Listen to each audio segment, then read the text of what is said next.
영화 파묘가 개봉 24일 만에 누적 관객 수 900만 명을 돌파했습니다. 2016년 나홍진 감독의 곡성, 이게 687만 명이 봤는데요. 이 기록을 깨고 한국 오컬트 장르 영화 가운데 최고 흥행작이 된 것입니다. 영화 파묘는 거대한 부를 축적한 가문의 장손 집안이 신병을 앓는 것을 해결하기 위해서 이름난 무당과 풍수사 그리고 장의사가 힘을 합쳐 한 기괴한 무덤과 관련된 심령 사건을 파헤치는 것이 작품의 주된 줄거리입니다.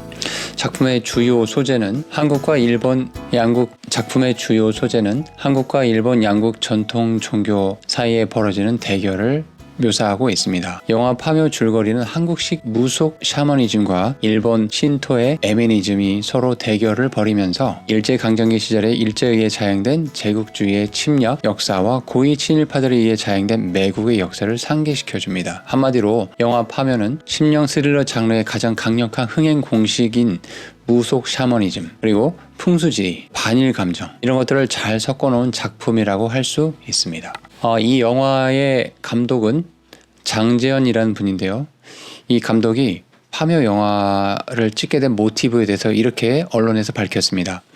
자신의 어린 시절에 경북 영주 뒷산에서 100년 된 무덤에서 구판과 함께 묘를 파내는 것을 본 적이 있는데 그것이 이제 이 영화를 찍게 된 모티브라고 말을 했습니다. 이 장재현 감독은 이번 영화 이전에 2015년의 검은 사제들, 그 영화에서는 구마의식을 하는 카톨릭 신부의 이야기를 다루었고 2019년에는 사바하라는 종교 영화를 다루었는데 불교에서 파생된 신흥 종교 집단의 비리를 쫓는 목사를 주인공으로 불교와 기독교적 세계관을 그렸습니다. 자, 그런데 이제 우리가 주목할 점은 이 파묘라는 영화를 제작한 감독이 집사라는 직분을 가진 크리스찬이라는 사실입니다. 저는 오늘 이 영상을 통해서 크리스찬들이 바로 이러한 지점들에 대해서 어떻게 생각해야 될지를 얘기하고 싶은 것입니다. 좀 더 영화 얘기를 마저 말씀드리면 영화에서 풍수사, 상덕의 역할을 맡은 배우 최민식이 파묘 출연 계기에 대해서 이렇게 언론에 밝혔습니다. 장재현 감독은 독실한 기독교 신자인데 반해 종교에 대해 편협하지 않는 사고를 하고 있다는 게 마음에 들었다라고 말을 했습니다.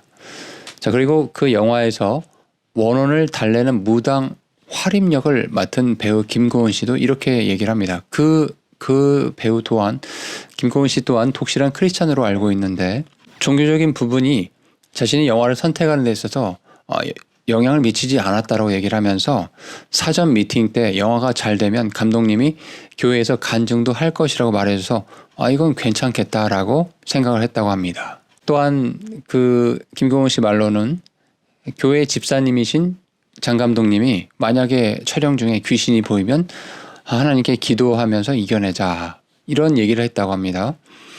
그래서 함께 한 배우도 또 촬영 감독, 조명 감독 이런 사람들 가운데도 기독교인들이 많이 있어서 안심이 됐다라고 고백을 하고 있습니다. 여러분 이 영화와 영화에 출연한 사람들의 이야기를 종합을 해보면 종교에 편협하지 않고 또 영화가 잘 되면 교회에서 간증을 하겠다. 또 영화 촬영 중에 귀신이 보이면 기도하자. 이런 말들을 하는 크리스찬들. 여러분 이런 태도들에 대해서 크리스찬 여러분들은 어떤 생각을 갖게 되십니까? 영화가 흥행했으니 영화 관계자들은 참 기분이 좋겠죠. 그런데 우리 크리스찬으로서 이런 문제들에 대해서 이런 발언과 태도들에 대해서 어떠한 생각을 가져야 되는지에 대해서 오늘 이 영상을 통해서 말씀드리고자 하는 것입니다. 여러분 우리가 살고 있는 21세기 대한민국은 최첨단 양자 물리학과 컴퓨터 공학 기술을 이루어낸 최고의 문명을 이루어낸 그런 시대에 우리는 살고 있습니다. 그런데 21세기 이 현재까지도 우리 한국인들의 개인적인 삶의 영역에서 무속과 풍수지리 사상이 지대한 영향력을 미치고 있다는 것을 우리는 이 영화를 통해서도 보게 됩니다. 그러니까 사람들이 오컬트 영화에 관심을 갖는다는 것은 그 부분에 있어서 사람들의 내면에 관심이 있고 문명의 발전과의 관계없이 늘 마음속 깊은 곳에 이런 것들에 대한 흥미와 심취가 있다는 것을 반증해주고 있다고 볼 수 있는 것이죠. 이 대한민국의 상황, 우리가 참 문명이 발달된 21세기를 살고 있지만 사실 100여 년 전으로 우리가 시간을 되돌려 보면 지금 이 땅의 이 높은 건물과 초고속 인터넷과 빠른 모든 것들이 스피드하게 이루어지는 이런 세상이 그 당시는 아니었습니다. 개화기에 미국 기독교 선교사들을 중심으로 근대화가 이루어지기 전에 한반도에는 과학적 사고, 과학적 세계관 이런 것들은 존재하지 않았어요.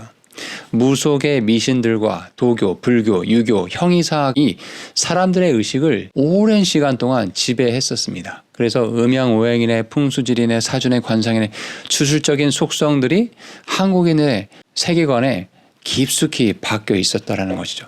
그래서 그 세계관을 벗어내는데 참으로 많은 시간이 필요했습니다. 많은 교육이 필요했습니다. 그런데 결정적으로 이 한국 사회에서 그런 무속신앙과 샤머니즘 세계관이 그것에서 벗어날 수 있게 된 계기는 바로 이 땅에 주님의 말씀, 그리스도의 복음이 들어온 이후부터 변화가 생긴 것입니다. 구한말에 선교사들이 여러 기독교 학교를 세워서 말씀도 전달하고 또 민중의 계몽의 운동을 했었습니다. 또 6.25 전쟁 이후에 이승만 전 대통령이 기독교적인 문화 쇄신 운동을 추진한 덕분에 그런 기반이 있는 가운데 이 땅에 이제 그런 무속신앙이 많이 사라지고 과학적 사고관, 상식적인 이런 사고방식들이 꽃피울 수 있었다는 것이죠. 자, 그럼에도 불구하고 아직까지도 한국의 전통 종교 주술과 세계관은 여전히 이 한국 사회에 근대화되지 못하는 영역에 자리 잡고 있고 끈질기게 영향력을 발휘하고 있다는 것을 오늘날 이 파멸하는 영화를 통해서 우리는 또 볼 수 있는 것입니다. 첨단 IT 기술에 구분을 걸고 있고 어떻게 하면 더 먼저 AI 산업에 또 자율주행 자동차, 반도체 이런 것들에 매진해서 국가의 경쟁력을 키울 것인가에 서로 경쟁을 하고 있는 이 시기에조차도 한국 사회에서 무속과 풍수지리, 주역, 관상 이런 것들이 삶의 방향과 사업과 정치 동향에 좌우하는 이런 이율배반적인 상황을 우리는 목도하고 있는 것입니다. 단적인 예로 삼성그룹을 일궈낸 창업주 이병철 회장 같은 경우도 저명한 풍수사들을 의뢰해서 선친의 묘자리를 이장한다든지 자신의 묘자리도 아주 신중하게 선택한 것으로 알고 있습니다. 크리스천 여러분, 크리스천의 삶은 무엇입니까? 우리는 지금 영화 이야기를 하고 있지만 아마 크리스천 여러분들 가운데도 이 영화를 많이들 보셨을 것으로 예상이 됩니다.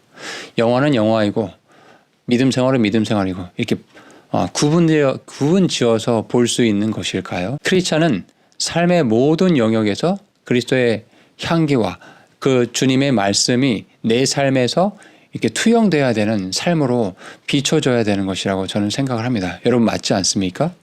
그렇다면 기독교인으로서, 크리스찬으로서 오컬트적인 문화와 영화들 이런 것들에 대해서 어떤 태도를 가져야 할까요? 오컬트는 번역하면 신비학 또는 은비학, 신비주의, 또 서양의 전통 사회에서 주술이나 유령, 또 설화, 문헌 등으로 전승되는 영적 현상에 대해서 탐구하는 또 그것의 원리나 규칙이 있다라고 여기면서 이것을 이용하려는 신념을 말하는 것이거든요. 자, 성경은 이런 것들에 대해서 뭐라 말씀하시고 있을까요? 신명기 18장 9절에서 14절의 말씀을 제가 읽어드리겠습니다. 주 내 하나님께서 내게 주시는 땅에 내가 들어가거든 너는 그 민족들의 가정한 것들에 따라 행하는 것을 배우지 말 것이며 자기 아들이나 딸을 불가운데로 지나가게 하는 자나 점쟁이나 때를 관찰하여 기륭을 말하는 자나 요술하는 자나 마녀나 마법사나 부리는 영들에게 조언을 구하는 자나 마술사나 강신술사가 너희 가운데서 발견되지 않게 할지니라. 이런 일들을 행하는 모든 자는 주께서 가증한 자니 주께 가증한 자니 여러분 이 말을 잘 기억하시기 바랍니다. 이런 일을 행하는 모든 자는 주께 가증한 자라고 말씀하고 있습니다. 이런 가증한 일들로 인해 주의 하나님께서 그들을 내 앞에서 쫓아내시느니라. 너는 주 내 하나님 앞에서 완전할지니라. 크리스천 여러분, 하나님께서 지금 주 내 하나님 앞에서 너는 완전할지니라라고 명령하고 계십니다. 그리고 이런 가증한 것들을 더 이상 행해서는 안 된다라고 강력하게 말씀하고 있습니다. 성경은 분명히 이런 오컬트적인 요소는 주님께 가증한 것들이라고 분명하게 말씀을 하고 있다라는 것입니다. 이런 관점에서 볼 때 영화 파묘의 샤머니즘, 풍수지리, 초자연적인 현상에 대한 이런 것들은 성경에서 분명하게 금지하고 있는 이교도들의 행위이고, 그런데 이것을 이 영화들을 아무 분별력 없이 보게 되시면 이런 것들이 별 문제가 없는 것처럼 또 정상인 것처럼 이렇게 왜곡이 될 수 있거든요. 이런 것들 잘 분별하셔야 됩니다. 크리스천들이 이 땅을 살아갈 때 참 여러 가지를 판단하고 매일 선택을 하면서 살아갑니다. 어떤 것들은 그런데 그 선택에 있어서 모든 것들이 OX로 성경에 다 기록되어 있지 않거든요. 크리스천이 오컬트 영화를 봐도 되냐 안 되냐. 기독교인이 영화 감독이 되어서 이런 영화를 소재로 작품을 만들어야 되냐 안 되냐. 또 배우로서 이런 작품에 참여하는 것이 맞냐 틀리냐. 성경에 상세하게 나와 있진 않습니다. 구체적으로 OX로 말하지 않습니다. 그러나 분명하게 아까 말씀드린 대로 신명기 18장 말씀에 따르면 이런 샤머니즘적인 요소들은 주님께 가증한 것들이다. 너는 주 내 하나님 앞에서 완전하게 서야 된다라고 분명히 말씀하고 있어요. 또한 기준이 불명확할 때는 빌립보서 4장 8절의 말씀을 기억하시면 좋겠습니다. 빌립보서 4장 8절의 말씀에 이렇게 기록이 되어 있습니다. 무엇이든지 형제들아 이 말을 잘 기억하라. 무엇이든지 진실한 것과 무엇이든지 정직한 것과 무엇이든지 의로운 것과 무엇이든지 순수한 것과 무엇이든지 사랑스러운 것과 무엇이든지 좋은 평판이 있는 것과 덕이 되는 것과 칭찬이 되는 것이 있거든 이런 것들을 곰곰이 생각해라 라고 말씀하고 있어요. 여러분, 우리가 무언가를 결정을 하기 전에 주님의 마음으로 성경의 기준에 맞춰서 곰곰이 생각하는 태도는 매우 중요합니다. 그리스도인이 자신이 원하는 대로 모든 걸 선택할 수 있는 자유가 있어요. 이런 영화를 내가 재미삼아서 영화는 영화일 뿐이지 않냐라고 선택해서 보실 수도 있습니다. 그러나 빌립보서 4장 8절의 말씀처럼 내가 선택한 이것들이 진실한 것인가? 정직한 것인가? 의로운 것인가? 순수한 것인가? 사랑스러운 것인가? 좋은 평판이 되는 것인가? 덕이 되는 것인가? 칭찬이 되는 것인가? 이런 것들을 곰곰이 생각하시면서 이 말씀에 비추어서 우리 삶의 모든 영역에서 하나님의 말씀의 기준으로 올바른 것들을 선택하면서 한 걸음 한 걸음 조심스럽게 크리스찬의 삶을 살아가는 저희 모두가 되면 좋겠습니다.